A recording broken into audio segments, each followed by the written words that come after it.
Hi guys, Miss Osuna here. We're going to draw our fashion figure. I have my kneaded eraser and my lead pencil. So let's go on ahead and get started. We are going to start off with an oval, but we're going to make it a little bit more rectangle shape. Normally our oval would be curved here and curved there. So we just made it more rectangle shape to start.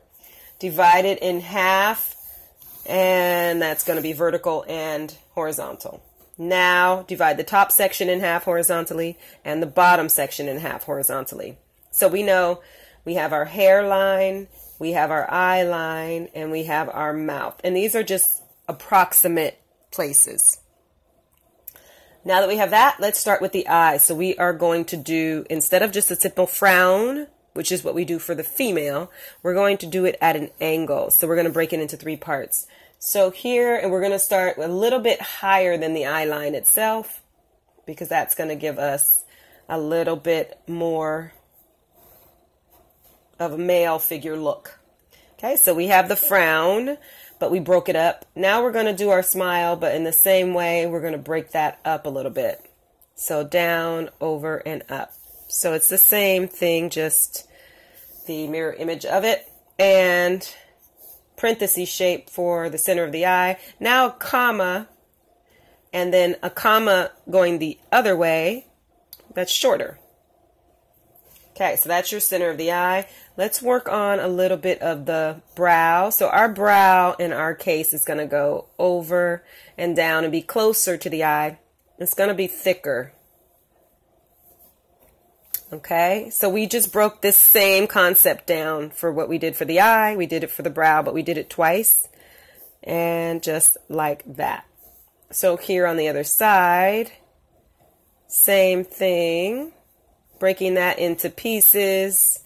Now let's do the bridge of the nose. So from the direction of the brow, we start off with a diagonal line. Very simple, diagonal line.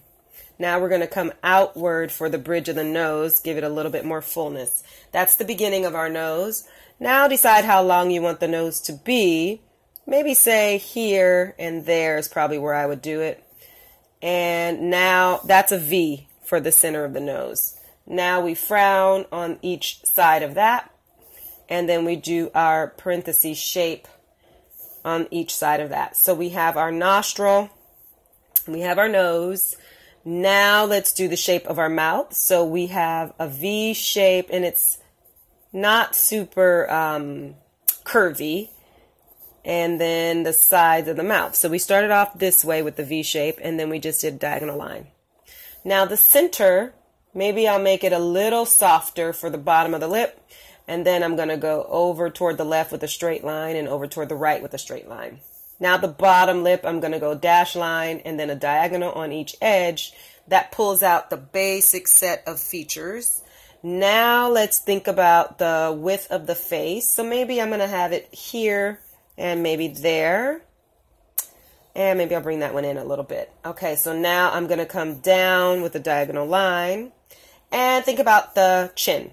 Maybe the chin is going to be at the bottom of the actual rectangle. So if I did that, maybe say, give it a little bit of a V, so again, have a little bit of a dimple in his chin. And now I'm going to come down and over. So I just did this, down, over. For the side of the face, same thing here. I'm going to come down and over.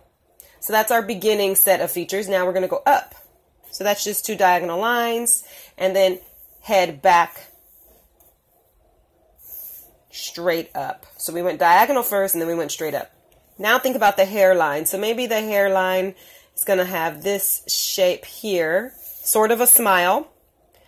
And then we're going to frown, and we will frown.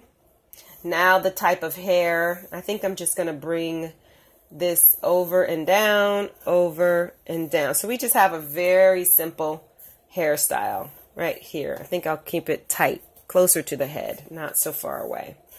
Yep, straight down and straight down. Now let's give an ear. So our ear is like a letter C, but more angled. So you can do that near the brow, and then it comes down around the cheek. Going ahead now, give in your neck. That's just 2 straight lines. Then a diagonal line a little bit higher. So the neck stops here, but the diagonal line comes up a little bit higher. That's the beginning of our shoulder. Now that we have our basic set of features in play, we can add a little bit more detail. So if you wanted, for example, you can pull out a little bit of his cheek. You don't necessarily have to. You can make the nose a little more defined just with 2 more lines, straight and then diagonal. So I can come down straight and then diagonal if I wanted. But that is a great beginning for the male Croqui figure. You can play with the hair. If you wanted, you can put a part on the side and then you can give a little bit of a wavy line. So that would indicate that he has some wavy hair or a little bit of curl to his hair. But this is really a great beginning for you to create the male figure. Happy sketching!